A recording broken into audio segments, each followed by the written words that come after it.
தாம் சொல்லுகிறான், ஆண்டவரே தோட்டத்தில் உம்முடைய சத்தத்தை கேட்டு. அப்ப பாவம் செஞ்சாலும் சத்தம் கேட்கும், பாவம் செஞ்சாலும் ஆண்டவருடைய சத்தம் கேட்கும். ஆனா ஆண்டவரை ஃபேஸ் பண்ண முடியாது, ஆண்டவருக்கு முன்னாடி நிற்க முடியாது.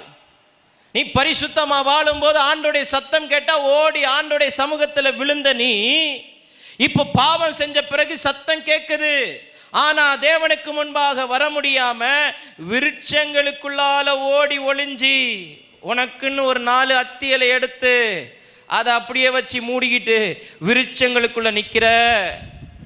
இதுவரைக்கும் இல்லாத பயம் வந்துருச்சு. வேதம் சொல்லுகிறது, தோட்டத்தில் ஆண்டவருடைய சத்தத்தை கேட்டு பயந்தார்கள். ஐயா, ஆண்டவருடைய சத்தம் நம்மளை பயமுறுத்துகிற சத்தம் அல்ல. ஆண்டவருடைய சத்தத்தை கேட்டு ஒரு செய்தியை கேட்டு உங்களுக்கு பயம் வருதுன்னா அந்த செய்திக்கு எங்கேயோ ஒரு இடத்துல